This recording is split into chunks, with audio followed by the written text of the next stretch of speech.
मैं 100 बातों की एक बात कह दूं, 9 वर्ष की कन्या को भोजन कराने से, पूजन करने से व्यक्ति अपने क्रोध को जीत लेता है उसका स्वभाव बहुत बढ़िया हो जाता है। तो 2 वर्ष से लेकर के 10 वर्ष तक की कन्या के पूजन का विधान नवरात्रा में बताया गया है।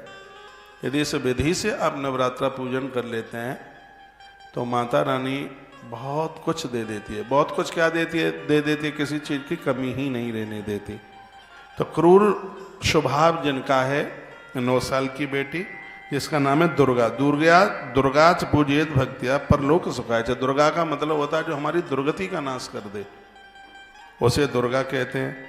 तत्पश्चात वांछितार्थस्य सिद्ध्यर्थ, जिनको पूजा में नींद आ जाती है, जो साधना में सिद्धि चाहते हैं, उनका भजन सिद्ध हो जाए, आलस्य न रहे, प्रमाद न रहे, जीवन की अंतिम श्वास में भी भगवान का नाम लेके ही हम दुनिया छोड़ें, उसके लिए नवरात्रा में 10 वर्ष की कन्या का पूजन करने से मृत्यु के अंतिम श्वास पर भगवान का ही नाम निकलेगा। ऐसा देवी महात्म्य में लिखा हुआ है। और ये श्लोक मुझे बड़ा अच्छा लग रहा है इसको कहने में। 51 अध्याय 26 देवी भागवत स्कंद 3 अध्याय 26 और श्लोक नंबर 51 यानी 51 नंबर का श्लोक है।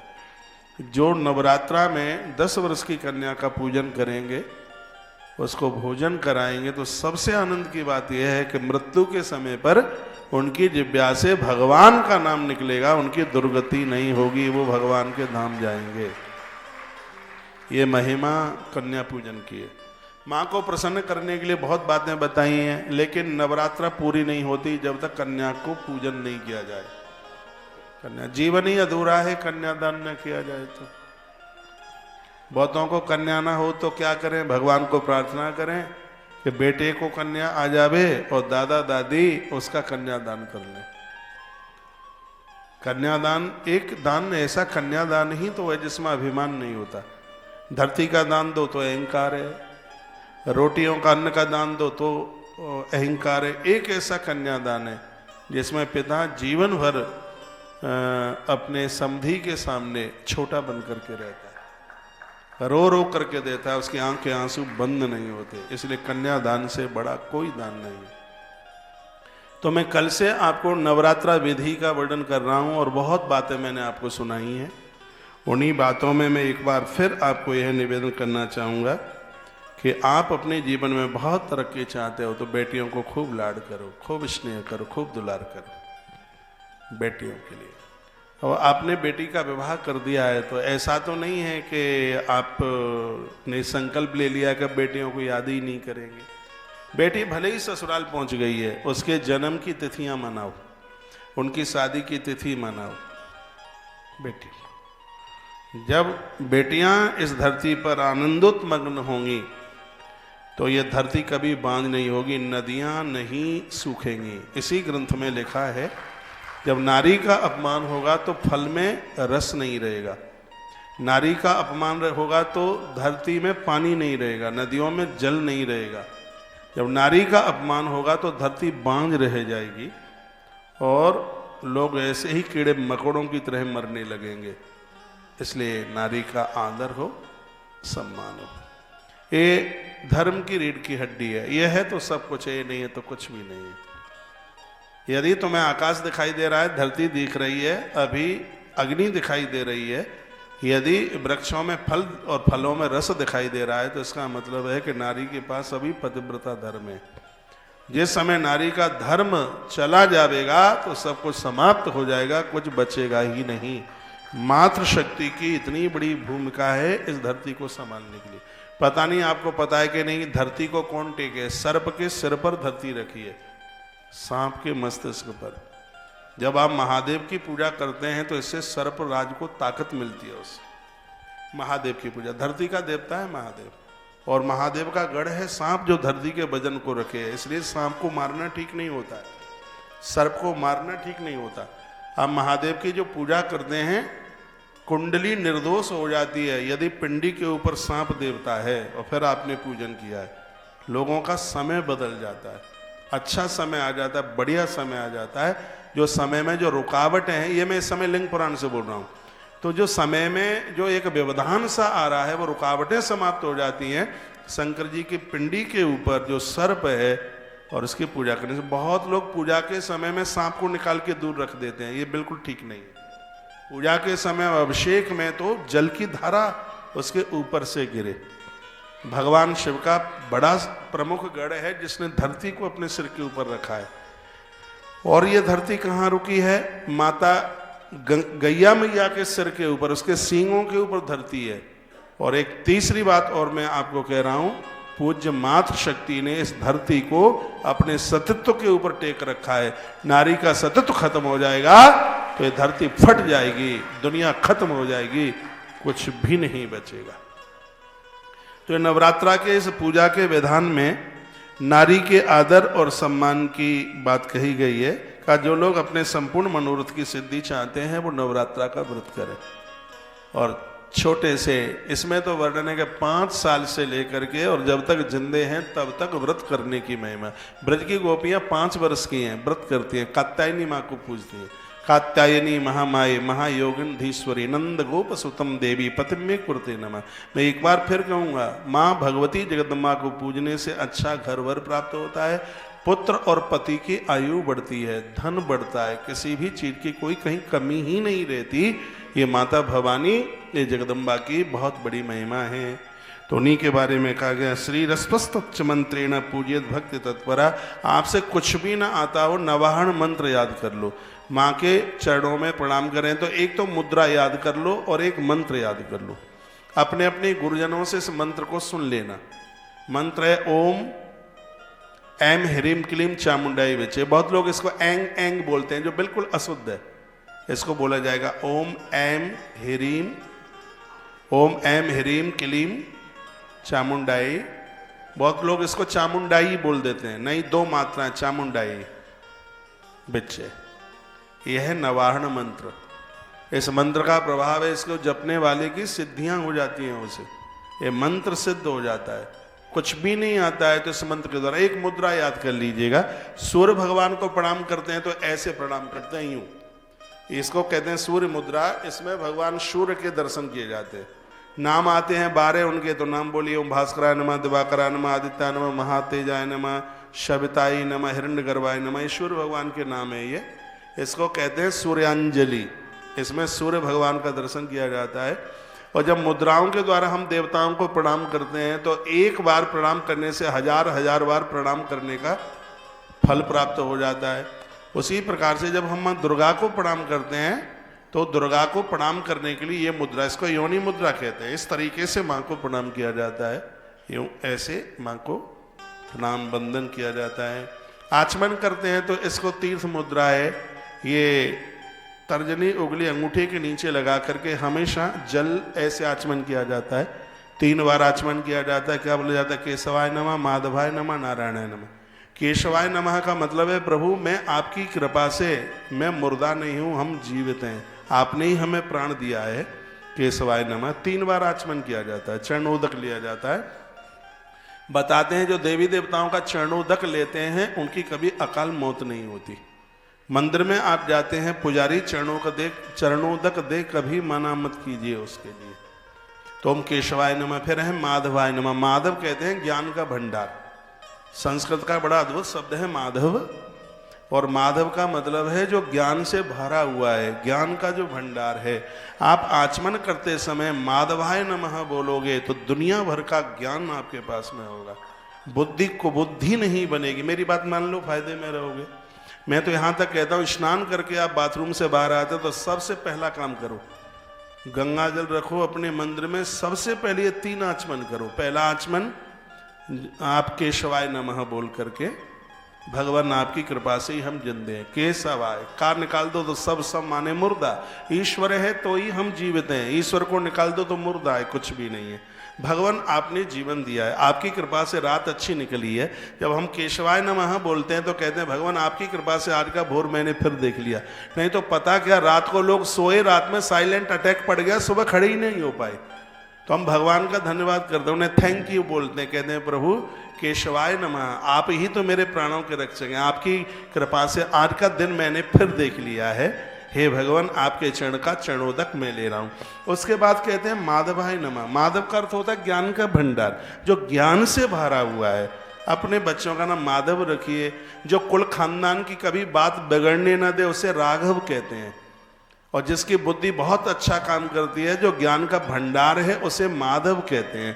तो कितने प्यारे नाम है, राघव और माधव। ऐसे नाम रखते नहीं है, चिंटू पिंटू पता नहीं क्या क्या नाम रखते, इतने बढ़िया नाम है, वो नाम नहीं रखते हैं आप। वेद नाम रखिए, बिटिया का नाम वेदांगी रखिए, उत्कर्ष नाम रखिए, शिवानी नाम रखिए, कितने बढ़िया नाम है। क्षिप्रा नाम रखिए, मनमोहिनी इतना बढ़िया नाम है। सांभवी माँ दुर्गा का नाम है, मन खुश हो जाता है, ऐसा नाम सांभवी। लेकिन आप मानेंगे नहीं, आप तो चिंकी रखेंगे नाम। बेटे का नाम चीकू रखोगे। ये इतने बढ़िया से नाम रखिए। ग्रंथ भरे पड़े हैं अच्छे अच्छे नामों से। तो तीसरी बात, दूसरा आचमन माधवाय नमः और तीसरा आचमन नारायणाय। केशवाय नमः, माधवाय नमः, नारायणाय। नारायण का अर्थ है कि भगवान आपकी कृपा से मुझे संसार के कड़कड़ में भगवान दिखाई देता है। नारायण का अर्थ नार प्लस है, नार माने जीव, माने निवास। जिस परमात्मा का संसार के कड़कड़ में निवास है उसी का तो नाम नारायण है। उसके बाद एक नाम बोल करके हाथ से जल लगा लिया जाता है, शुद्धि हो जाती है। गोविंदाय नमो नमः। गोविंदाय का अर्थ होता है कि आपकी कृपा से मेरी इंद्रियां बस में हो गई हैं, मेरी इंद्रियां भड़काऊ नहीं है, ये आपकी कृपा है। हम पूजा में 4 घंटा बैठते हैं, इसका महत्व तो नहीं है। हम पूजा में जितनी देर बैठते हैं हमारी इंद्रियां गड़बड़ ना करें, ये उछल कूद ना करें, इस बात की महिमा होती है। तो आप आचमन करके पूजा में बैठेंगे तो पूजा में आपको नींद नहीं आएगी, आपको सुस्ती नहीं आएगी, आपको आलस नहीं आएगा। तमोगुणी कौन है? जो क्रोध करता है वो कम तमोगुणी है, लेकिन जो आलसी है, जो प्रमादी है, उसको बहुत बड़ा तमोगुणी कहा गया है। तो आचमन करने से हमारे जीवन का तमोगुण समाप्त होता है। 3:45 बज गया है, कथा 5 बजे के बाद तक चलेगी। मुझे अच्छा लग रहा है, आपको भी अच्छा लग रहा होगा। निवेदन ये है कि 4 बजे तक कथा टीवी पर आ रही है और जैसे ही 4 बजे कथा खत्म हो तो तत्काल तुलसी तपोवन यूट्यूब चैनल पर जुड़ करके और कथा को पूरा सुनिए। 2 बजे तुलसी तपोवन यूट्यूब चैनल पर वीडियो डाली है मौनी अमावस्या। मौनी अमावस्या के दिन गोस्वामी तुलसीदास जी महाराज को प्रभु राम का दर्शन हुआ है। अमावस्या कब की है वीडियो में डाला है, और उस दिन अमावस्या को क्या करना है, 2, 4, 5, 7, 10, 12 घंटे का उस दिन मौन कीजिएगा। मौनी अमावस्या में ऋषियों की तरह जीवन जीना। एक तो माघ का महीना है और किसी भी पर्व में आप 1 आध 2, 4, 5 घंटा मौन रह लेते हैं तो इससे आपकी ऊर्जा बढ़ती है, इससे आपकी शक्ति बढ़ती है, इससे आपके शब्द का भी बड़ा प्रभाव बढ़ता है। तो ये मौनी अमावस्या के दिन और क्या क्या करना है, यदि सब कुछ अभी बता दूंगा तो फिर वीडियो में क्या सुनेंगे आप। इसलिए कब की है वो अमावस्या, पूरी वीडियो आप सुनिए। तुलसी तपोवन यूट्यूब चैनल पर बड़ी अद्भुत अद्भुत वीडियो डलती हैं, उसको आप जरूर सुनिएगा। और भी सूचना ये है कि जो मुझे दिल्ली से सुन पा रहे हैं, इंद्रप्रस्थ नगरी की धरती पर विश्व लेवल का बहुत बड़ा कार्यक्रम हो रहा है।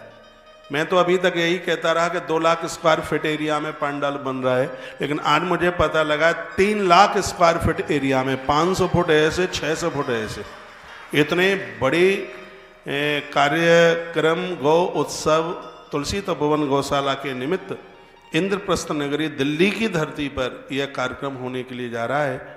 15 दिन का आयोजन है। 23 तारीख की विशाल कलश यात्रा है। रजिस्ट्रेशन वाले जो कलश हैं वो बंद कर दिए गए हैं। अब आप अपने अपने कलश लेके आइए और अपने सिर के ऊपर रखिए। कलश की बड़ी महिमा है। कलश के प्रभाव से सुदामा को सुशीला ने भगवान के चरणों तक पहुंचा दिया। कलश के ही प्रभाव से उर्मिला ने अपने पति को बोध शक्ति दे दी लक्ष्मण को, जिसका ग्रंथों में वर्णन किया गया है। सबके घर में कलश होना चाहिए।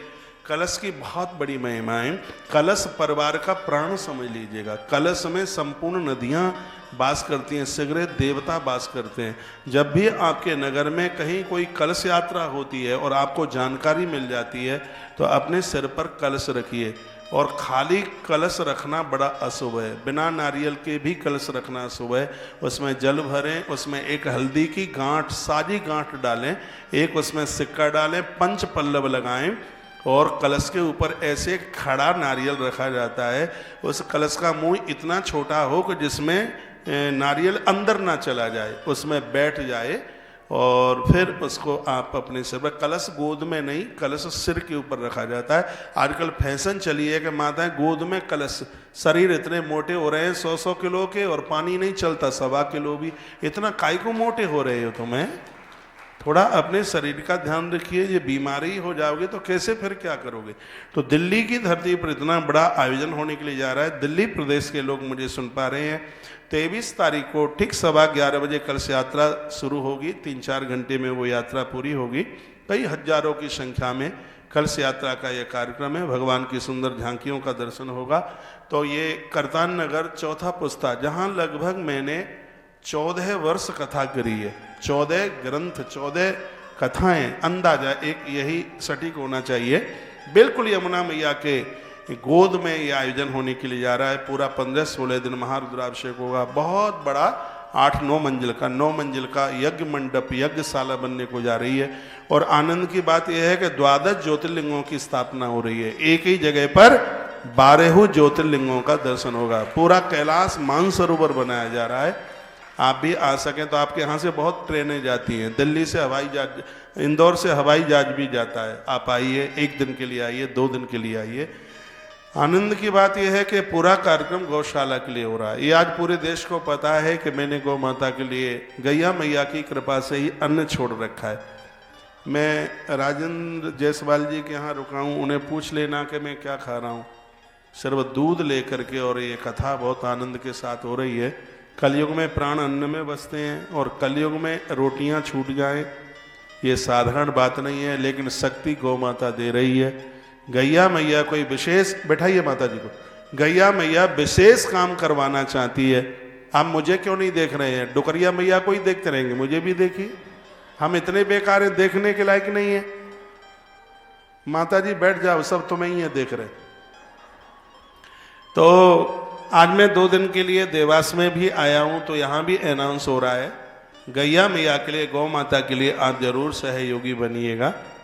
और ये आनंद की बात है कि 1000 गौ सदनों का इतनी जोर से निर्माण हो रहा है। एक बलंदा भी कहीं टीन टप्पर नहीं, पूरी ऐसी आरसीसी की गौशाला बन रही है।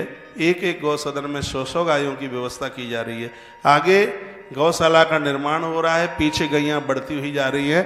अब मुझे ये लगने लगा है कि बहुत जल्दी एक ही छत के लिए लाख गौ माता का दर्शन होगा।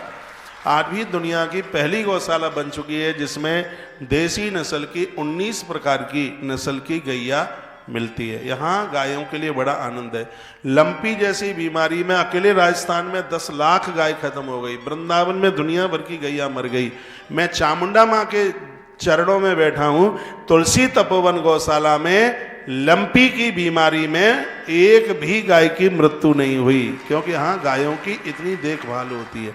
लोग आजकल तो वहाँ कोर्स करने के लिए आते हैं कि गौ माता की सेवा कैसे होती है। बिना गद्दा लगा के चाहे जहाँ सो जाइए, बिल्कुल कहीं एक रत्ती भर भी गोबर यदि कहीं शरीर से लग जाए, यदि गंदगी ही मिल गई, तो फिर इस गौशाला का मतलब ही क्या है। पहला भोजन गौ माता का 4 बजे होता है। ये टीवी पर आप देख रहे हैं, यही निर्माण चल रहा है। दूसरा भोजन दोपहर 11 बजे होता है, और शाम का भोजन संध्या को 5 बजे होता है। यहाँ पर ज़्यादातर ऐसे बछड़ों को, बच्चों को दूध पिलाया जाता है। इस गौशाला में दूध बिकता नहीं है। जो भी घी वगैरह होता है भक्तों को बांटते रहते हैं। अगल बगल बेटियों की शादियाँ होती हैं तो पूरा का पूरा दूध और दही बेटियों के विवाह में बिना पैसा लिए भेज दिया जाता है। ये गौशाला इतने अद्भुत काम कर रही है। और आज 4 वर्ष से एक दिन के लिए भी कथा बंद नहीं हुई। इसमें मेरा कुछ भी महत्व नहीं, ये पूरी गौ माता की कृपा है।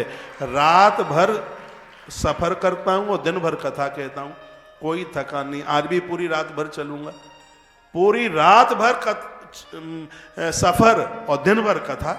इतना उत्साह हो रहा है, ऐसा लग रहा है कि पता नहीं कि मुझे क्या मिल गया है। मुझे ऐसा लग रहा है कि भगवान ने वो दे दिया है जो शायद उसके लायक हम न रहे हों, तो भी भगवान ने इतनी बड़ी कृपा कर दी है।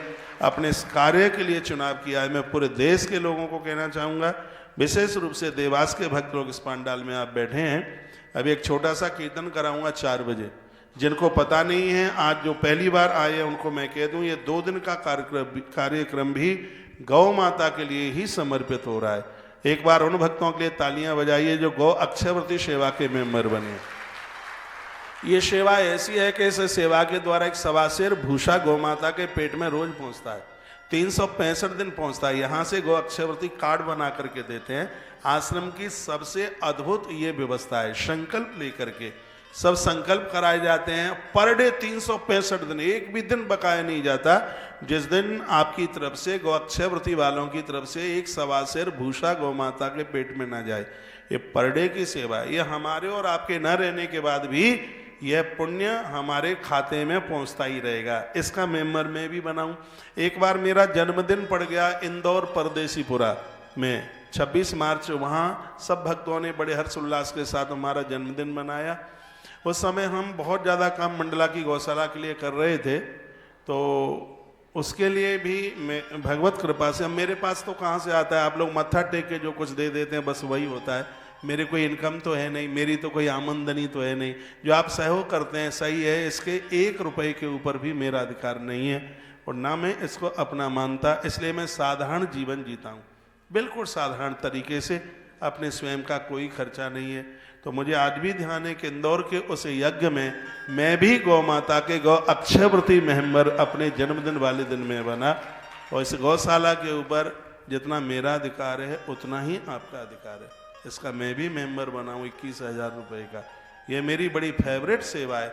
आने वाले समय में जो 1 लाख गायों की मैं चर्चा करता हूँ, तो सबसे बड़ी यही सेवा होगी 21,000 रुपये की, जो सवा सेर भूसा गौ माता के पेट में पहुँचेगा। इस्कॉन मंदिर ने आज से बहुत वर्ष पहले 11,000 रुपये के मेंबर बनाए। पूरे दिन में इस्कॉन की, पूरी दुनिया में इस्कॉन की चर्चा है। उस समय 11,000 रुपया आज के 11 लाख के बराबर है।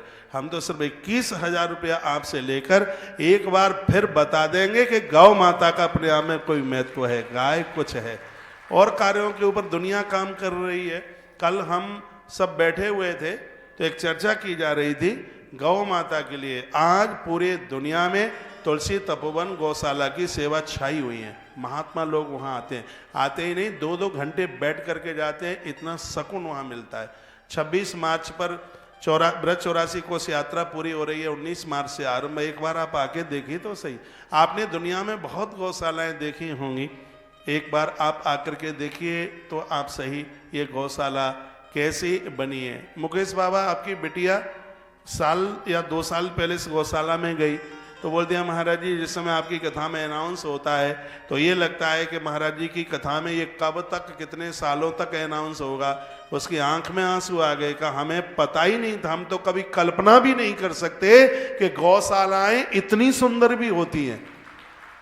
पूरा का पूरा पत्थर, राजस्थान का पत्थर। और आनंद की बात मैं आपको बता दूं, राम मंदिर जिस पत्थर से बना है तुलसी तपोवन मठ में, तुलसी तपोवन गौशाला में, उसी पत्थर को प्रयोग में लिया जा रहा है। हमारे जीवन में गौ माता से बढ़कर के कुछ है ही नहीं। हम लोग नास्तिक नहीं है, हम मंदिरों को बहुत मानते हैं।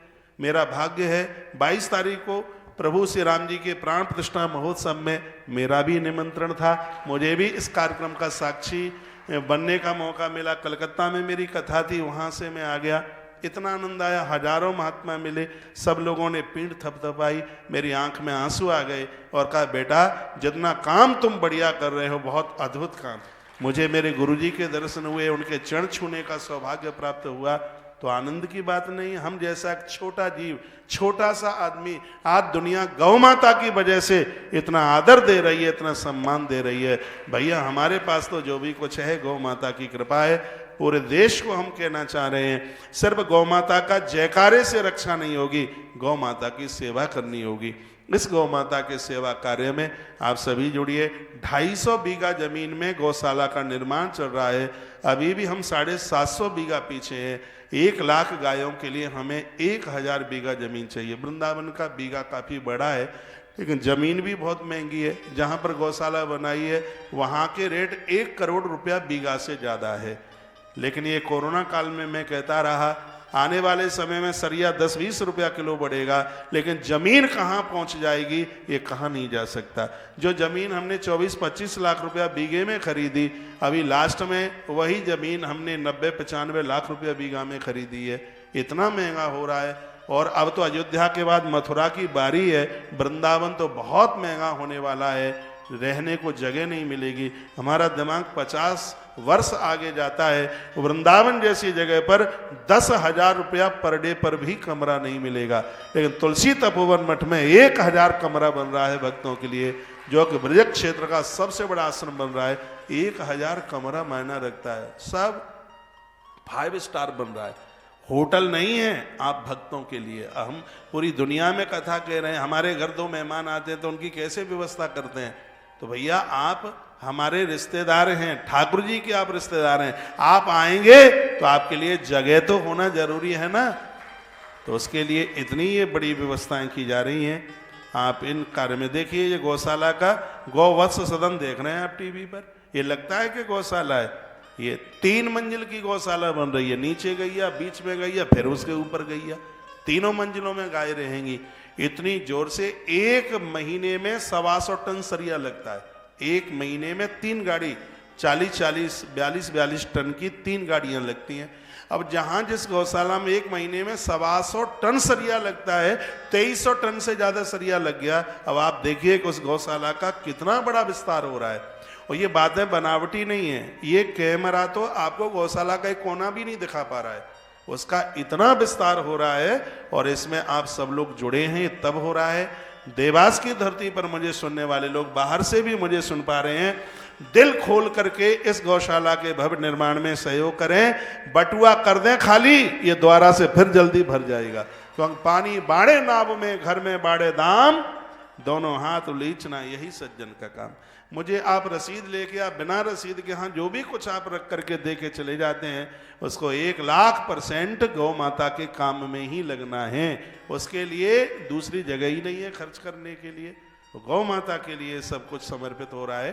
तुलसी तपोवन यूट्यूब चैनल पर जुड़ करके, और जो हम कथा प्रसंगों को आगे की तरफ लेकर के जा रहे हैं, पूरी कथा को आप जरूर सुनिएगा।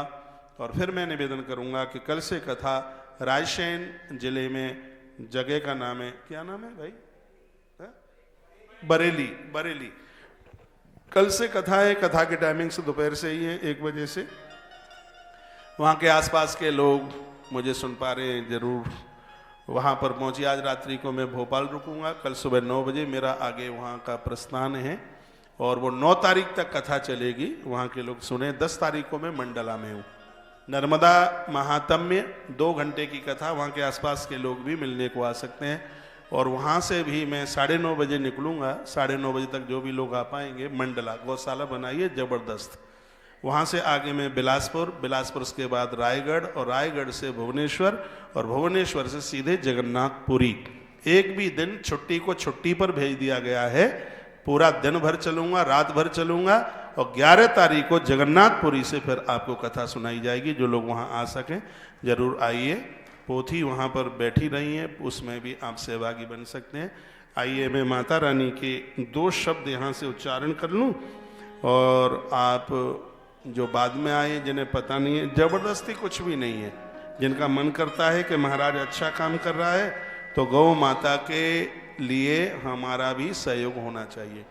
यहाँ जितने भी लोग बैठे हैं, कम करते हैं ज़्यादा करते हैं वो बात नहीं है। राम जी के कार्य में गिलहरी का भी अपना योगदान है। गौतीर्थ तुलसी तपोवन गौशाला की रसीद सबके घर में पहुँचे। अब आपको लगता है हम तो छिपके चोरी कर रहे हैं, और घर में रसीद का पता लग जाएगा तो झगड़ा शुरू हो जाएगा।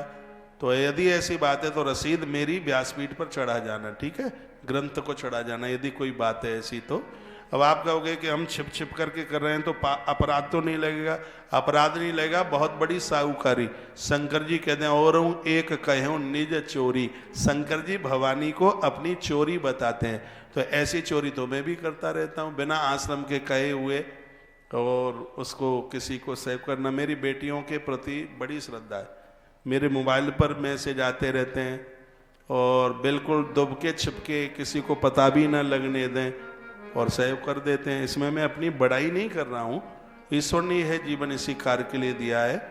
अपने बच्चों के लिए, परिवार के लिए तो दुनिया जी लेती है, और जो दूसरों के लिए मददगार बने, जो दूसरों का दुख समझ ले, सच में इंसान उसी को कहते हैं। पराया दुख जो जाने उसे इंसान कहते हैं। आप जरूर सहयोगी बनिए। और हमारे साथ गुनगुनाइए। बड़ी प्यारी सी पंक्तियां हैं। बोलो बांके बिहारी लाल की जय। श्री हनुमंत बलवंत महाराज जय जय श्री राधे। लाल लाल फूलों में क्या बल है जिसमें मेरी मैया मग्न है। माता रानी को गुड़ैल का फूल बहुत पसंद है। कोई भी लाल पुष्प से मां अति प्रसन्न होती है।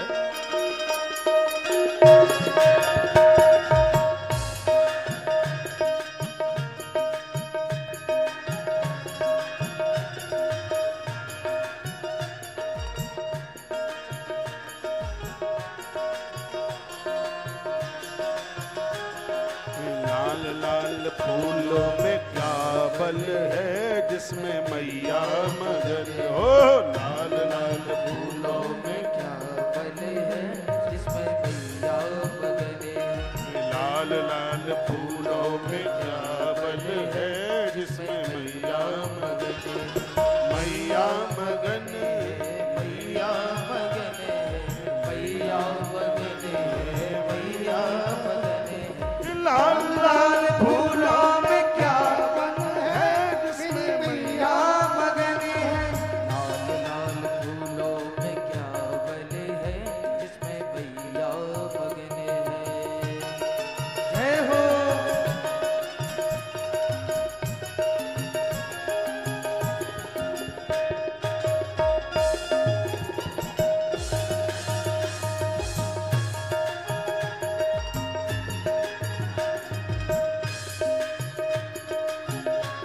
एक बार दोनों हाथ। सूरज मगन है चंदा मगन है, सूरज मगन माइक बोलो भाई।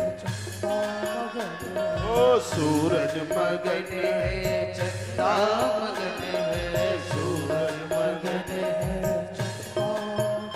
ओ तारों में ऐसा क्या बल है जिसमें मैया मगन है।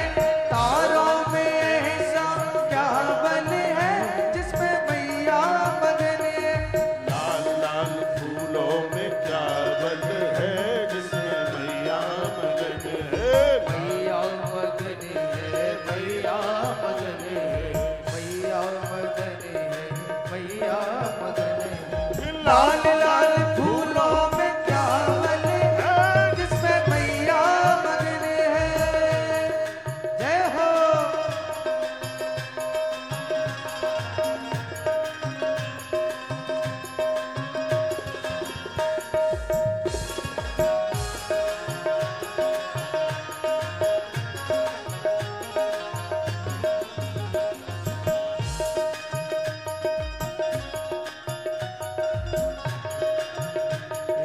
गंगा मगन है यमुना मगन है, गंगा यमुना मगन है गंगा मगन है, यमुना मगन है।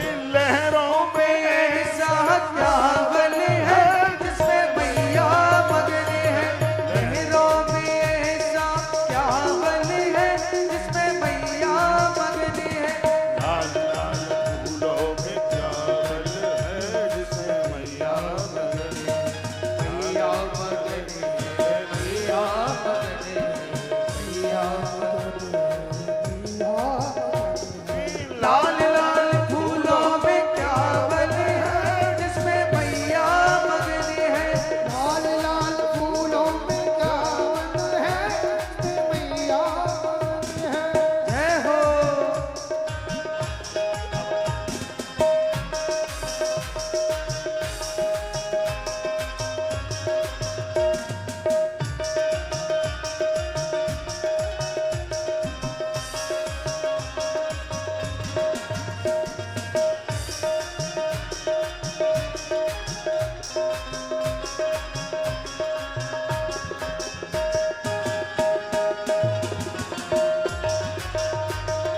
ढोलक मगन है मजीरा मगन है, ढोलक मगन है, मजीरा मगन है, ढोलक मगन है, मजीरा मगन है।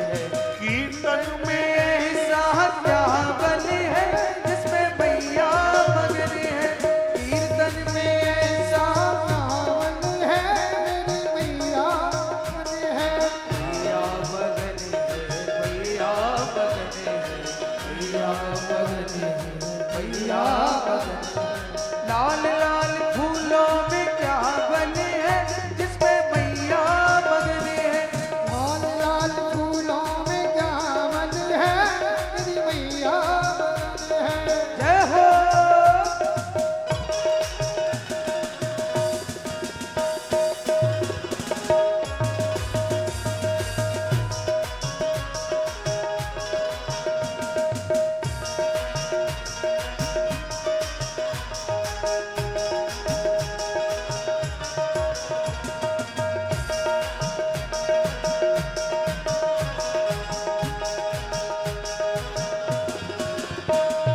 साधु मगन है संता मगन है साधु मगन है, संत मगन है, साधु मगन है, संत मगन है। ओ देवों में ऐसा क्या बल है जिसमें मैया मगन है।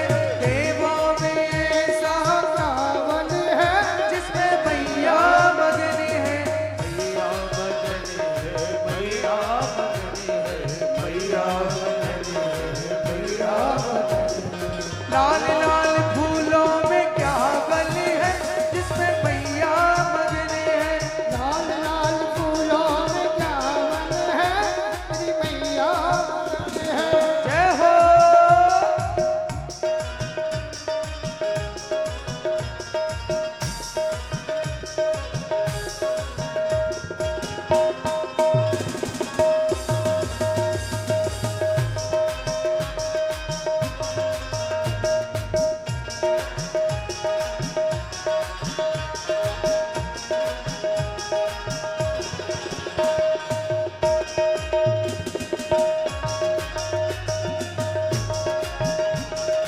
लड्डू मगन है पेड़ा मगन है लड्डू मगन है लड्डू मगन है पीड़ा मगन है। हलवा पूरी में क्या बल है जिसमें मैया मगन है।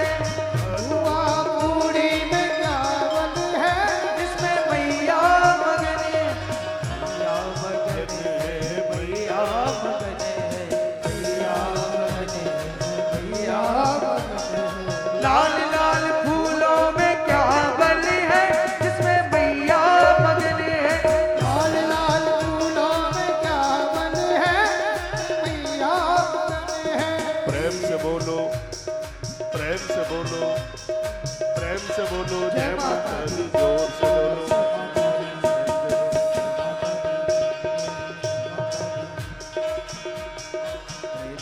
दोनों हाथ ऊपर करके प्रेम से बोलो जय माता दी, जोर से बोलो जय माता दी, तुम भी बोलो जय माता दी, भक्तों बोलो जय माता दी, पौड़ी पौड़ी जय माता दी, आवाज न आई जय माता दी, जोर से बोलो जय माता दी, तुम भी बोलो जय माता दी, मैया बोलो जय माता दी, बिटिया बोलो जय माता दी, भैया बोलो जय माता दी, पीछे वालों जय माता दी, आगे वालों जय माता दी, उज्जैन वालों जय माता दी, जोर से बोलो जय माता दी, जोर से बोलो जय माता दी, सब मिल बोलो जय माता दी, सब मिल बोलो जय माता दी, जय माता दी जय माता दी, जय माता दी जय माता दी, मैया जियो जय माता दी, तुम भी जियो जय माता दी, आनंद जियो जय माता दी, नगर पूर्णा जय माता दी, चिंतपूर्णा जय माता दी, वैष्णो माता जय माता दी, गढ़ कालिका जय माता दी, हर सिद्धि माँ जय माता दी, ज्वाला देवी जय माता दी, चिंतपूर्णी जय माता दी, कृपा कर दो जय माता दी, झोली भर दो जय माता दी, तुम भी सुन लो जय माता दी, जोर से बोलो जय माता दी, मैया मेरी जय माता दी, तू है मेरी जय माता दी, तू है माता जय माता दी, भाग्य विधाता जय माता दी, अन्नपूर्णा जय माता दी, माँ बीजासन जय माता दी, कैला देवी जय माता दी, रेना वाली जय माता दी, माँ चामुंडा जय माता दी, जय माता दी जय माता दी, जय माता दी जय माता दी, बंद भयो है माता दी नगर देवास में। जय माता दी जय माता दी, जय माता दी जय माता दी, जय माता दी जय ज्वाला माँ, जय माता दी जय माता दी। जय माता दी लाल लाल फूलों में काबल है जिसमें मैया लाल लाल फूलों में क्या बल है जिसमें मैया मगन है मैया मगन है, मैया मगन है मैया मैया मगन लाल लाल फूलों में क्या बल है जिसमें मैया मगन है लाल लाल फूलों में क्या बल है जिसमें मैया मगन है मैया मगन है, मैया मगन है मैया मगन है मैया मगन है लाल लाल फूलों में क्या बल है जिसमें मैया मगन है लाल लाल फूलों में क्या बल है जिसमें मैया मगन है लाल लाल फूलों में काबल है जिसमें मैया मगन है। ओ लाल लाल फूलों में क्या बल है जिसमें मैया मगन है लाल लाल फूलों में क्या बल है जिसमें मैया मगन है लाल लाल फूलों में क्या बल है जिसमें मैया मगन है लाल लाल फूलों में क्या बल है जिसमें मैया मगन है हे मां हो हे मां हे मां हे मां पहाड़ों वालिए जोता वालिए हे चामुंडा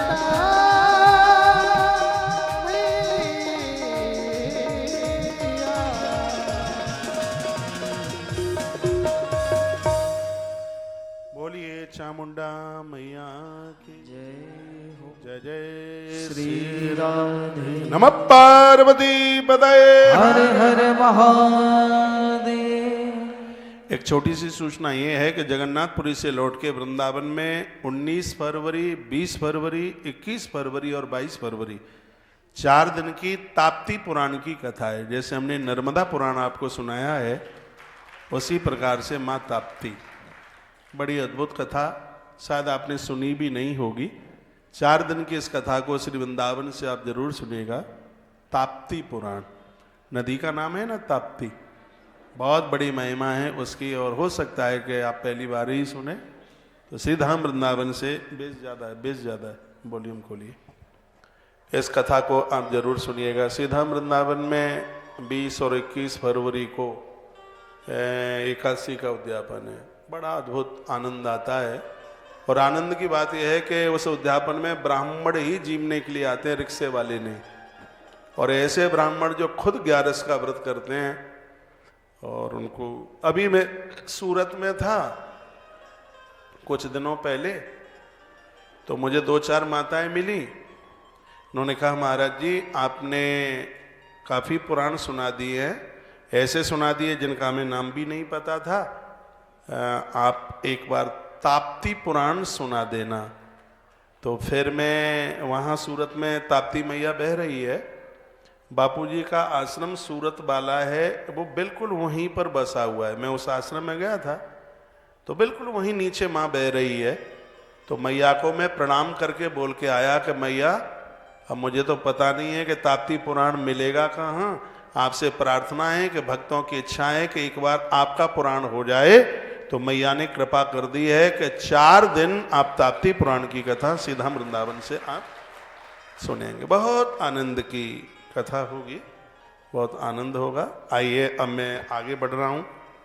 मैया जी ये उतार दूँ मैं माला? बहुत अच्छी, ताली बजाइए। कितनी भारी माला है। माला तो है ही, लेकिन इसमें भावना है, इसमें श्रद्धा है। जा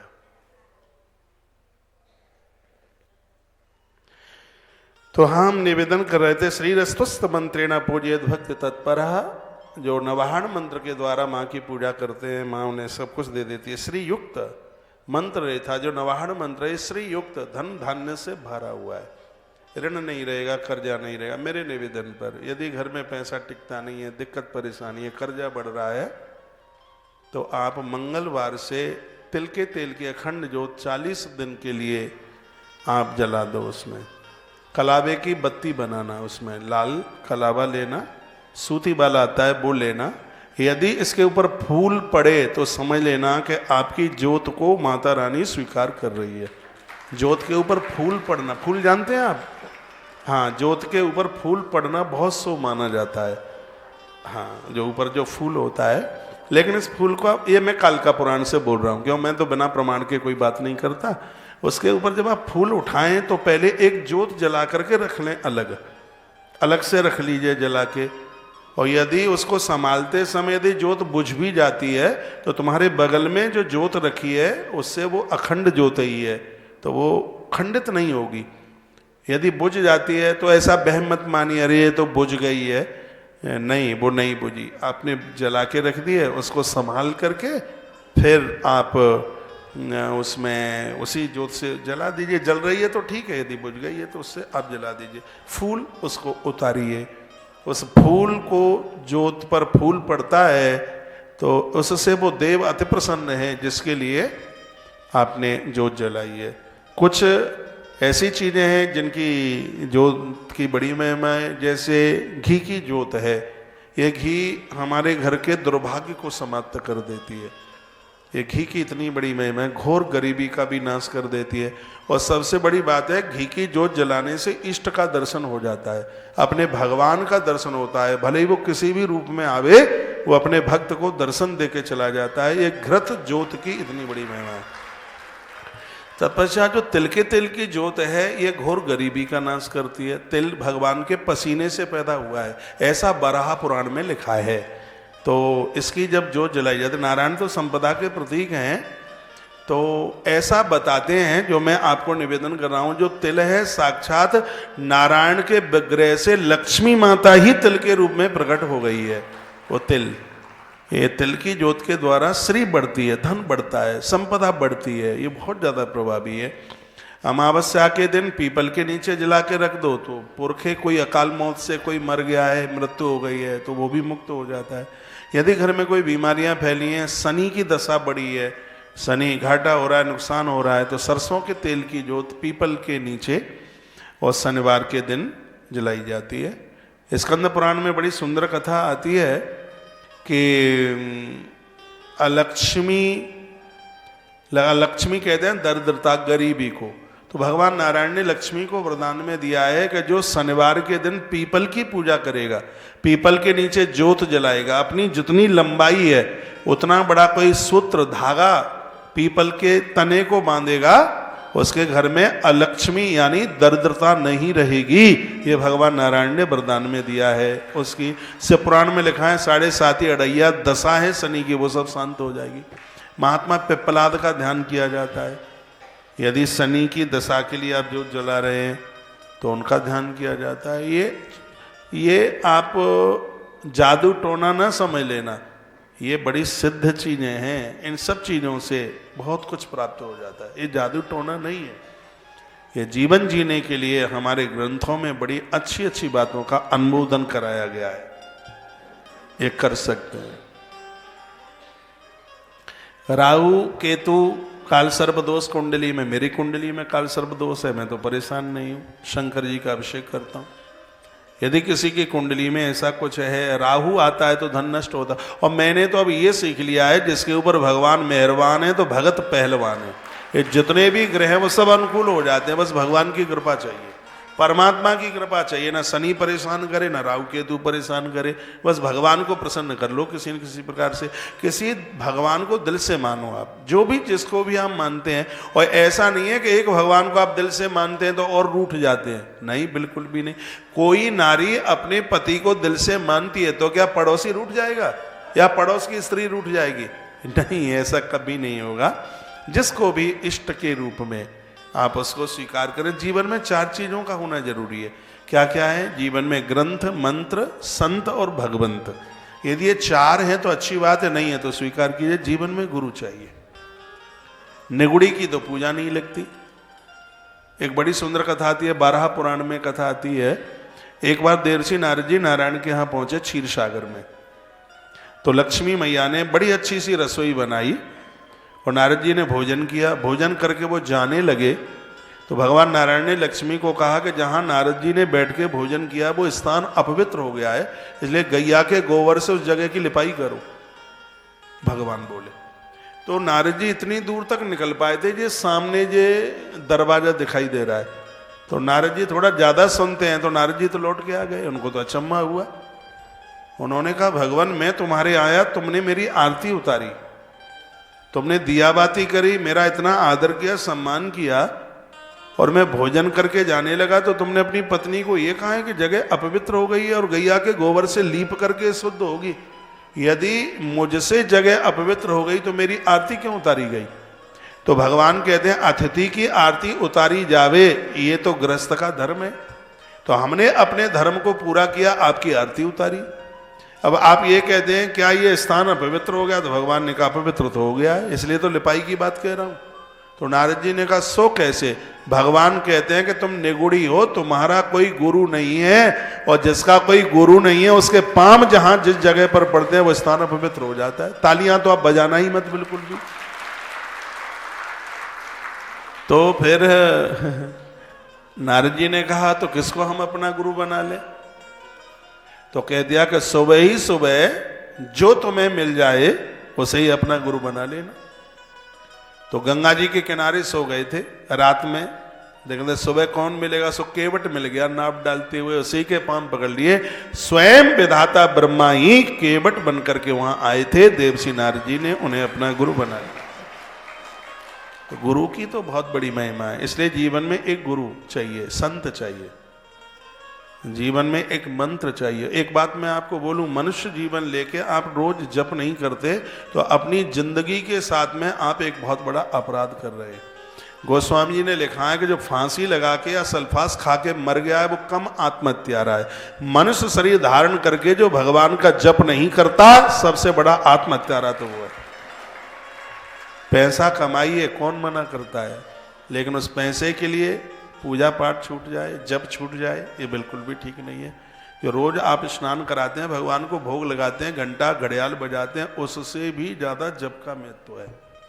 जप से ऊपर तो समाधि भी नहीं है, ध्यान भी नहीं है जप से ऊपर। जप की इतनी बड़ी महिमा है। भगवान प्रभु श्री राम जी ने पूछा था कि हम कहाँ रहें महर्षि वाल्मीकि जी को, तो उन्होंने क्या जवाब दिया? वो जवाब देते हैं पंचम भजन सो वेद प्रकाशा। जो आपका भजन करता है, जो आपका जप करता है, जो आपका नित्य नाम लेता है, उसके हृदय में आप बसेरा कीजिएगा। भले आप एक माला जपें लेकिन रोज जपिए। माला का भारी महत्व है, प्रभु के नाम लेने का भारी महत्व है, इसकी एक बहुत बड़ी ताकत है। मनुष्य जीवन धारण करके और आप भगवत नाम जपते नहीं है तो अपनी जिंदगी के साथ एक बहुत बड़ा अपराध कर रहे हैं। जैसे आपके पास बड़े अच्छे अच्छे कपड़े हैं, बड़े अच्छे अच्छे ब्रांडेड सामान है, आपके पास माला भी हो, झोली भी हो, पंचपात्र भी हो, आसन भी हो, परम वैष्णव बनिए, पक्के सनातनी बनिए। और मैं कहूँगा जिंदगी में बस यही रहेगा। मुझे इतने करोड़पति लोग मिलते हैं, क्या बताऊँ, इतना पैसा धन कमाया, बच्चे साथ नहीं देते, बीमारी फंस गई हैं, कुछ भी नहीं है। अंत में यदि कुछ है तो सिर्फ भगवान भगवान। रावण से ज्यादा तो सोना नहीं होगा आपके पास, रावण से ज्यादा संतान भी नहीं होगी आपके पास। रावण का तो वर्षा का पानी सोने की मोरी में गिरता है और वो भी भगवान से मांगता है। रावण ने रामेश्वर स्थापना करी तो भगवान ने कहा तो दक्षिणा तो मांग लो, क्या चाहिए? रावण रो पड़ा और कहने लगा कि प्रभु त्रवाचा भर लो जो मुझे चाहिए। जिस समय में मर के नीचे गिर जाऊं तो प्राण छूटने से पहले एक बार आप मुझे अपना दर्शन दे देना, बस यही मैं आपसे मांगता हूं। उस रावण को भी प्रभु दर्शन की आवश्यकता है। तो भगवान के बिना तो काम चलेगा नहीं। कोई कितना भी बड़ा पढ़ लिख करके बड़ा उद्योगपति हो जाए, खूब पैसे वाला हो जाए, बिस्किट तो सोने के खाएगा नहीं। गरीब आदमी आधा किलो आटा खाता है, ये 100 ग्राम भी नहीं खाता, बस गड्डियां देख देख के खुश हो जाता है। इतना प्लॉट है, इतनी जमीन है, इतना फार्म हाउस है, कुछ भी नहीं है, बस कागज में देख लो। जमीन तो अनादिकाल से वही है, उतनी ही है, बस देख लो, कागजों में देख लो कि तुम्हारे नाम पहले किसी और के नाम थी, आज तुम्हारे नाम है, कल किसी और के नाम हो जाएगी। बस कागज पर थोड़ा दिखाई दे रहा है कि ये इतने प्रॉपर्टी के मालिक हो गए, तुम है कुछ भी नहीं, कुछ भी नहीं है। सब कुछ ऐसे ही चले जाएंगे, ऐसे डकारें भरते हुए, बीमार होते हुए। किसी का तो फेफड़ा गल रहा होगा, किसी को बाईपास सर्जरी हो रही होगी, किसी को ऑपरेशन तमाम तरह के हो रहे होंगे। मैं तो कहूँगा आपको कभी एक टैबलेट भी नहीं लेनी पड़ती तो धरती पर बहुत बड़े भाग्यशाली इंसान आप हैं। ये तो बीमारियों ने घेर रखा है। और मैं फिर आपको निवेदन करना चाहूँगा, कल मैंने निवेदन किया है, नोटों को जेब में रखना, माथे में मत रखना। बिल्कुल माथे में ये पैसा रखा तो रात भर आप सो नहीं पाएंगे, स्वभाव चिड़चिड़ापन हो जाएगा। पैसा तो खर्चे के लिए, परिवार चलाने के लिए चाहिए। तुमसे बहुत बड़े अमीर किसी ने कहा कि महाराज जी एक बार हमारा घर देख लो, हमने बहुत अच्छा घर बनाया है और मैंने अपने भगवान को सोने का मुकुट बनाया। हमने कहा बहुत अच्छा लगा है। फिर उसने कहा कि इतना सोना आपने पहले भी कहीं देखा? वो आदमी बोलता है मुझे, मैं उसकी शक्ल देखता रहा, मेरे पास में देखो कितना सोना है, मेरी बहू को देखो लदी हुई है, आपने पहले भी इतना सोना कभी देखा? मैंने कहा देखा। वो बोलते हैं कहाँ? मैंने कहा वृंदावन में मैंने रंग जी के मंदिर में सोने का खम्मा देखा बहुत बड़ा। हाँ, लोग ऐसी बातें करते हैं, इतनी घमंडी, इतनी अभिमान भरी बातें। अरे भैया राई के बीसों बिसे था बीसे पुण्य बीस, ताते छोटे हैं रहे हो तब मिले हैं जगदीश। ये तुम्हें मिला है, ईश्वर ने दिया है, उसका धन्यवाद करो। इसमें आपका कुछ भी नहीं है, पहले किसी और का था और आज तुम्हारा है, कल ये किसी और का होगा। इस भावना के साथ जीवन जीना है।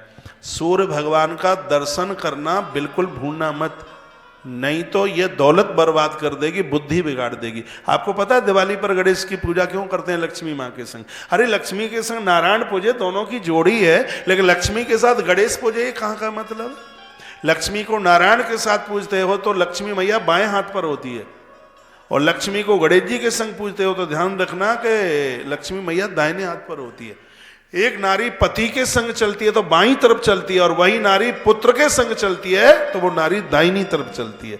लक्ष्मी मैया दाहिने हाथ पर पूजती है, तो लक्ष्मी के संग गणेश क्यों पूज रहे हैं? इसलिए पूज रहे हैं कि दिवाली पर हर व्यक्ति पूजा इसलिए करता है कि अगली दिवाली आवे तो भंडार भर जाए नोटों के मारे, पैसा हो, खूब दुनिया की चीजें हो, और वो यही कामना करता है। आज तक कोई ये नहीं कि मैं मोक्ष के लिए, मुक्ति के लिए, आत्म शांति के लिए दिवाली की पूजा कर रहा हूँ, कर रही हूँ, ऐसी तो किसी की भावना ही नहीं होती। सभी चाहते गरीबी खत्म हो जाए, खूब पैसा होवे, गली मोहल्ले में क्या पूरे शहर में सबसे ऊंची हवेली हमारी ही हो, यही वो सोचते हैं। तो पैसा आता है 48 दोष लेके आता है। श्रीमद् भागवत जी के 7वें स्कंद के 15 नंबर के अध्याय में बात लिखी है, 48 दोष लेके आता है पैसा। पैसा आता है तो लोगों को शराबी बना देगा, जुआरी बना देगा, चरित्रहीन बना देगा, दूसरी स्त्रियों के संग फंसा देगा। ये पैसा आता है तो कुकर्म कराता है। तो हम लक्ष्मी मैया, लक्ष्मी संपदा का प्रतीक है और गणेश बुद्धि के देवता हैं, तो लक्ष्मी मैया के साथ हम गणेश जी को इसलिए पूजते हैं क्योंकि हमारी बुद्धि बर्बाद ना हो, इसलिए हमारी बुद्धि खत्म ना हो। यदि बुद्धि खत्म होगी तो फिर बचेगा क्या? इसलिए मैं कहता हूं कि पैसों को जेब में रखो, माथे में मत रखो। बहुत लोग माथे में ले लेकर के घूमते हैं, रात भर सो नहीं पाते। इतना तो कमाया पिछले महीने से, तब के बिक्री, ये फूस का महीना आई क्यों जाता है? इसको भगवान हटा नहीं सकता, कोई काम धाम ही नहीं चलता, शादियां होती नहीं है, हलवाइयों का काम चलता नहीं, टेंट तमुड़े का काम चलता नहीं, ज्वेलरी की दुकान चलती नहीं। पता नहीं है कहाँ से फूस का महीना आ जाता है, वो उसी को कोसने में लगे रहते हैं। कहते हैं इस महीने में तो कोई इनकम ही नहीं होती। आज आदमी संतुष्ट नहीं है। कहते हैं कोरोना के बाद व्यापार फेल हो गया। एक परिवार 5 लोग बैठे थे मेरे पास वृंदावन में, कहते हैं महाराज जी व्यापार नहीं रहा, पहले इतनी इनकम थी, कुछ रहा ही नहीं है, बस ऐसी अब तो श्वास ऐसी ली जा रही है। हमने कहा अच्छा व्यापार नहीं है? हमने कहा व्यापार तो बहुत है, काम तो पहले से भी ज्यादा, हाँ थोड़ा उसमें आपका जो प्रॉफिट था वो कम हो गया। कहा नहीं कुछ रहा ही नहीं है। मैंने कहा बिल्कुल सही बोल रहे हो। हाँ बिल्कुल सही बोल रहे हो। हाँ नहीं है। 5 लोग बैठे, सबके पास 1.5 लाख रुपए के मोबाइल थे, सबके पास। मैंने पहले ही कॉस्ट पूछ ली थी, वो ऐसे खुलता है मोबाइल, 1,44,000 का एक मोबाइल, और 5 के पास में वही था 1.5 लाख का।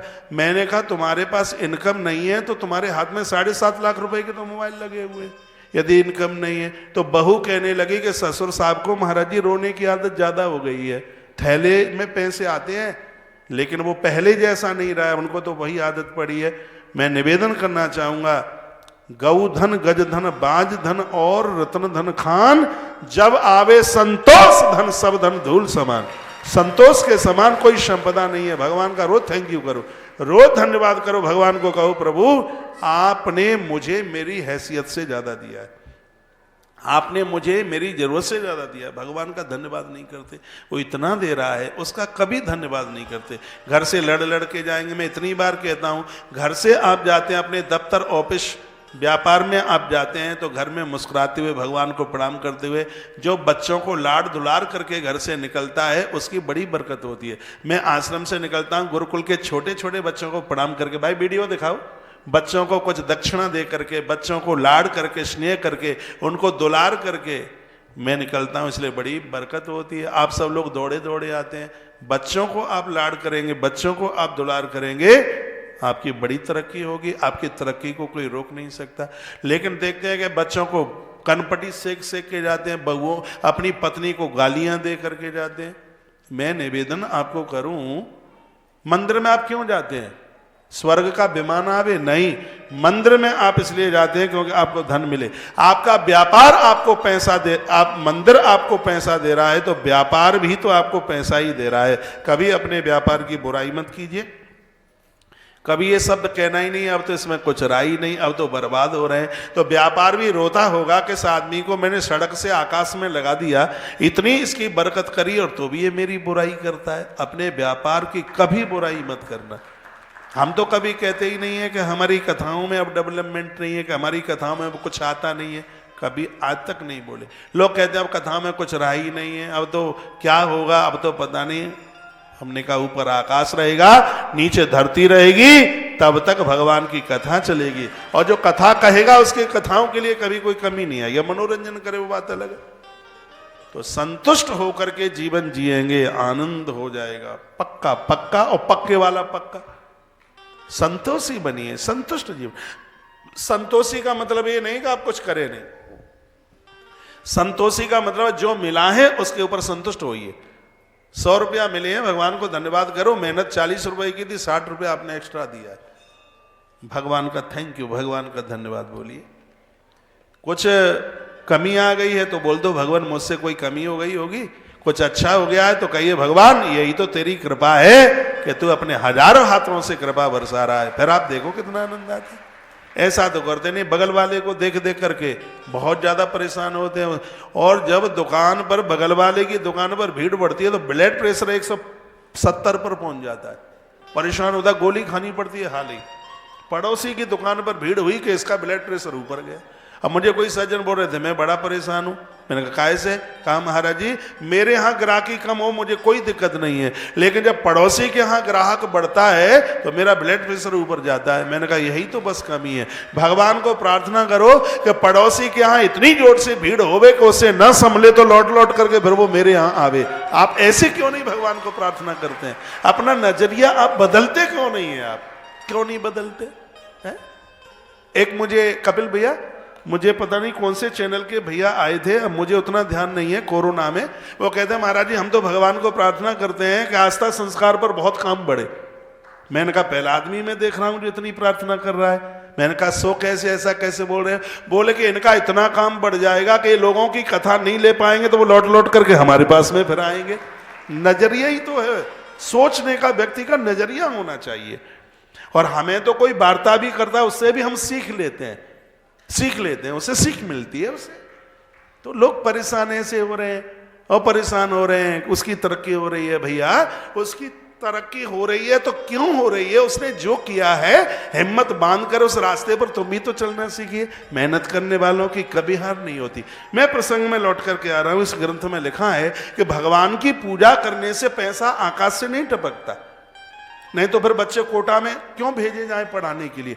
MBA काय को कराए जाए, इतने कोर्स क्यों कराए जाए, डॉक्टर क्यों बनाए, इंजीनियर क्यों बनाए? यदि पूजा ही करने से फिर तो पैसा बरस जाएगा। सुबह खोलेंगे किवाड़ तो भरा हुआ मिलेगा कमरा, लेकिन मेरी बातों में मत आ जाना, कभी नहीं मिलेगा। अब डबल चूल्हा सुलगाना मुश्किल हो जाएगा यदि आप भगवान के भरोसे माला लेके बैठ जाए। महाराज ने तो कहते बेलपत्र चढ़ाओ और माला माल बन जाओ, तो फिर हम बेल ही पत्र चढ़ाएंगे, हम नहीं जाते कहीं कथा करने के लिए, काम करने के लिए। बैठेंगे कमरे में, बस बेल ही पत्र चढ़ाएंगे, कुछ भी मिलने जुलने वाला नहीं है। तो फिर बेलपत्र क्यों चढ़ाया जाए? ये भी तो हमारे ग्रंथों में है। जिस समय आप बेलपत्र चढ़ाएंगे तो बुद्धि में इतना निखार होगा, जिस कार्य में हाथ डाल दोगे उसी में सफलता मिल जाएगी आपको। काम करने का उत्साह बढ़ जाएगा, काम में आलस्य नहीं होगा, प्रमाद नहीं होगा, एक उत्सव जैसा जीवन आप जिएंगे। पूजा करने से ये मिलता है। ये पैसा तो आपकी मेहनत से मिलता है, पैसा तो आपके कमाने से मिलता है, पैसा आपके पुरुषार्थ से मिलता है, लेकिन भगवान की पूजा करने से, आराधना करने से हम गलत काम नहीं करते। हमारे पास गलत पैसा नहीं आता, हमारे पास फिल्टर होकर के आता है, ठीक से आता है। इसलिए भगवान की पूजा, इसलिए भगवान की आराधना, इसलिए भगवान का भजन। दुर्बल को न सताइए जाकी मोटिया। यहां बड़े बड़े धनाढ़ संभ्रांत लोग बैठे हुए हैं। एक ऐसा औरा बनाए, एक ऐसी व्यवस्था करें, छोटा बच्चा आवे खरीदने के लिए वो भी वही रेट, और बड़ा आवे वही रेट। इतना तो अपना बनाइए ना, कुछ ऐसा कुछ बनाइए। और मैं फिर निवेदन करना चाहूंगा कि उसके प्रॉफिट की एक लिमिट होनी चाहिए। फिर आप देखें आनंद कितना है। कुछ समय के लिए आप बच्चों को धनवान बना देंगे, लेकिन ऐसा पैसा तो कलेजा फाड़ के निकल जाएगा, छाती फाड़ के निकल जाएगा। अपनी क्वांटिटी और अपना प्रोडक्शन, उसकी गुडविलता, उसमें ईमानदारी, इन चीजों को आप बढ़ाइए, लोग भरोसा करें। और आप ये कहें कि दूध भैंस के साथ खुआ हो जाए, तो कल दूध कहां से आएगा जब भैंस ही नहीं रहेगी? तो जब ग्राहक को ही खत्म कर दोगे तो फिर परसों कौन आएगा खरीदने के लिए? और याद रखिएगा, जिसके काम में इतनी ईमानदारी होती है, पूरी दुनिया के व्यापारी इकट्ठे हो जाएं, तुम्हारे कस्टमर को कोई तोड़ के नहीं बता सकता। ग्राहक उसी का टूटता है जिसके साथ छल किया जाता है, जिसके साथ कपट किया जाता है, जिसको ठगा जाता है, जिसको मूर्ख बनाया जाता है, ग्राहक उसी का टूटता है। यदि आपने ठीक से काम किया है तो आपका ग्राहक आपको छोड़ के कहीं जा ही नहीं सकता। और ऐसा व्यापार करने में बड़ा आनंद आता है। ऐसा व्यापार मत करना तराजू से तौल के कम देना पड़े, ऐसा व्यापार मत करना वस्तु में मिलावट करनी पड़े। आटे के कट्टे पर लिखा है 50 किलो और उसमें निकलता है 49.5 किलो है। मैं तो कहता हूं, मैंने तुलाधार बैस की कथा पढ़ी है महाभारत में। एक आना आप भाव में ज्यादा ले लो, लेकिन वस्तु में मिलावट मत करो, तराजू से तौल के कम मन दो। मध्य प्रदेश में एक जगह जबलपुर, वहां एक महात्मा ने तप किया। महात्मा का नाम था जावाली। इनकी कथा महाभारत में आती है जो मैं सुना रहा हूं। जावाली ऋषि ने इतने बरसों तक तपस्या की, जटाएं इतनी लंबी हो गई कि उसमें घोंसला बना लिया गौरैया ने। एक गौरैया पंछी होता था पहले, उसने घोंसला बना लिया। साधु की 60,000 साल के बाद समाधि खुली। अरे मैं इतना तपस्वी हो गया कि गौरैया ने घोंसला, पंछी ने घोंसला बना लिया। मुझे लगता है कि मुझ जैसा तपस्वी शायद कोई दूसरा नहीं है। इतने में आकाशवाणी हुई, कहा महात्मा अभिमान मत करो, तुलाधार वैश्य के सामने तुम कुछ भी नहीं हो। कहा कहाँ रहता है तुलाधार? का काशी में रहता है। तो वो जबलपुर से काशी के लिए महात्मा जी चल पड़े। काशी के बाजार में पहुंचे, एक दुकानदार को कहने लगे कि हमें तुलाधार बनिया से मिलना है। तो उसने कहा मैं ही तुलाधार हूं, क्या तुम आकाशवाणी की आवाज सुन के आ गए हो? जावाली ने कहा कि तुम्हें कैसे पता चला? तो महात्मा से तुलाधार बोला कि तराजू मेरा मंदिर है, ग्राहक मेरा देवता है, विश्वनाथ का पुजारी हूं। मैं तो रोज वहां जा नहीं पाता, लेकिन भगवान महादेव रोज दर्शन देने के लिए आते हैं। विश्वास नहीं तो देखो, तो तराजू में बाबा विश्वनाथ झूलते हुए नजर आ गए। उन्होंने जावाली को कहा ये ग्राहक से बात करता है तो मुझे ऐसा लगता है कि मेरी स्तुति गा रहा है, और तराजू में रख करके सामान बेचता है तो ऐसा लगता है कि मुझे झूला झूला रहा है। ये जीवन है, ये जिंदगी है। फिर आप कहते हैं कि बीमारियां फंस गई हैं, फिर आप ये कहते हैं ये हो गया वो हो गया। देखो, ये जीवन में हम आनंद से जीवन जी रहे हैं, हमारे सत्कर्मों का परिणाम है। यदि कोई दुख है, दिक्कत, परेशानी, विपत्ति, 13 वर्ष पांडवों ने विपत्ति झेली, 12 साल का वनवास, 13वें साल का अज्ञातवास। नारद जी आए, कृष्ण से मुलाकात हो गई। कहा भगवान ये तो आपके भगत हैं, तो भी 13 साल इतना कष्ट। तो भगवान श्री कृष्ण बोले मैं क्या कर सकता हूं, ये जुआ खेला है, उसका प्रायश्चित है, उसका परिणाम है कि स्त्री को दाव में नहीं लगाया जाता। और ये धर्म का प्रतीक होकर के गलती कर गया। हे नारद जी, ना मेरा कोई अपना है, ना कोई मुझसे कोई पराया है। जो गलती करेगा प्रकृति उसको दंड देगी। जुआ में पत्नी को हारा, 13 साल का कष्ट भोगना ही पड़ेगा, और वो भोगना पड़ा। तो इस प्रकृति में कानून है, इसमें नियम है। ऐसा नहीं है कि हम मन मुताबिक चाहे जैसा चाहे जो कर लें, ऐसा कभी नहीं होगा। सरकारी डिपार्टमेंट में आप मन मुताबिक नहीं रह सकते तो उसके डिपार्टमेंट में कैसे रह लेंगे? उसका तो कानून इतना है कि कहीं ताला नहीं डला है। किसी की क्या मजाल है कि मरते समय यहां से कुछ एक पाई उठा करके बता दे, कहीं ताला नहीं डाला है उसने। लेकिन बादल देखो कितना ऊंचा, कहीं इसमें एक कहीं खम्मा नहीं लगाया। उस लीला वाले की, लीलाधारी की लीला तो आप देखिए। और ये लोग उसको समझ नहीं पा रहे हैं, कैसे भी कहते हैं कि वो तो है ही नहीं। वो नहीं है तो हवा कहां से ले रहे हैं? वो नहीं है तो पानी कहां से? वो नहीं है तो अन्न कहां से? कहां से? ये वो है और ये वो है। उसको समझिए। हमारा धर्म तो यही कहता है, पूजा करके आनंद लीजिए, मस्ती के साथ जीवन जीना है, टेंशन करना नहीं है, पैसा जेब में रखना है, माथे में नहीं रखना। ठीक है?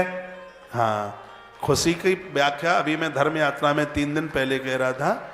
लोग तुमसे भी प्रसन्न हो और आप भी लोगों से प्रसन्न हो, तो समझ लो कि यही खुशी की परिभाषा है।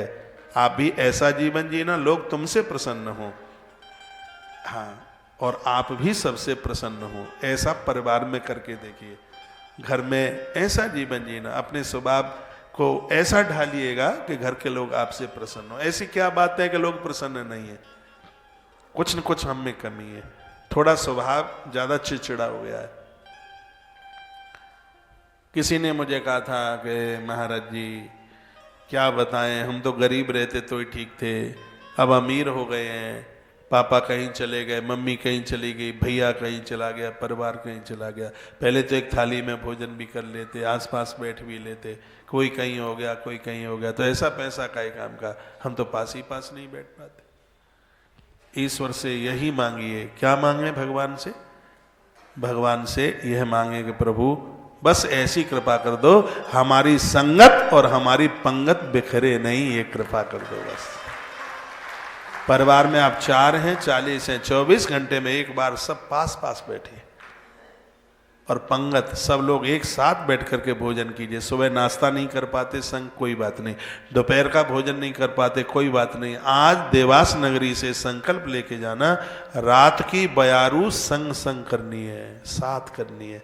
मम्मी पापा के साथ, बच्चों के साथ, छोटे छोटे बच्चों के साथ, सबको पास पास बैठ के जीना है। आश्रमों की संस्कृति इतनी अद्भुत है, वहाँ एक लाइन में 100 लोग बैठ करके जीमते हैं। तुम्हारे घर में 4 लोग हैं और चारों की रसोई अलग अलग है, चारों 4 कमरे में जीमते हैं और उनको कुछ पसंद ही नहीं आता। एक रसोई में बन रहा है, वो कितने भाग्यशाली हैं। पास पास बैठ करके जीमिए। आप देखिए, गुरु नानक देव ने बड़ी अद्भुत बात कही थी, संगत और पंगत। संगत का अर्थ सिर्फ कथा 4 घंटे की सुन के चले जाएं, इससे नहीं है। 24 घंटे में से एक बार पास पास तो बैठिए। सास बहू पास बैठेंगे, बाप बेटे पास बैठेंगे, मन में कोई विवाद ही नहीं होगा, मन में कोई ऐंठन ही नहीं होगी, मन बिल्कुल निर्विकार होगा। पास बैठने से स्नेह बढ़ता है, प्रेम बढ़ता है। पास बैठने से, पास बैठिए।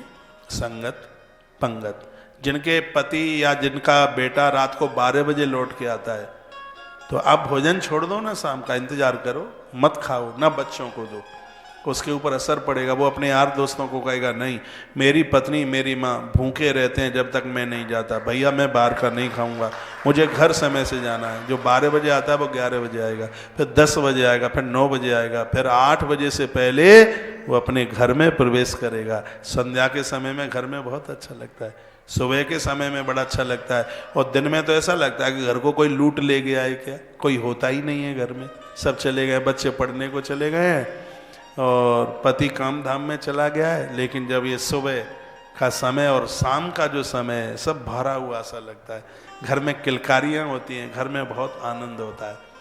ऐसा नहीं है कि दुकान से आए तो सीधे घरवाली के कमरे में घुस गए। हाथ पांव मुंह धोइए, मम्मी पापा के पास बैठिए, हालचाल पूछिए, एक दूसरे को देख करके मुस्कुराइए।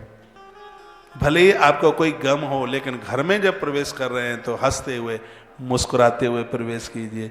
मैं बहनों को भी कहूँगा, पति आवे तो आते ही पर्चा मत पकड़ा दो सामान का, उसे देखकर एक बार मुस्कुराओ, और आप कैसे हैं, आए बैठो, ये जल लो और मैं चाय बनाती हूँ, आप तब तक बैठिए। वो रो पड़ेगा, उसकी आंख में आंसू आ जाएंगे, वो कहेगा हे प्रभु तेरी कितनी कृपा है, मुझे बहुत अच्छी पत्नी मिली है, मुझे बहुत अच्छी घरवाली मिली है जो पूरे घर का ध्यान रखती है। आप जैसे चाहेंगे अपना जीवन वैसे बना सकते हैं। मैं माँ परम्बा की कथा में आपको सुना रहा हूँ।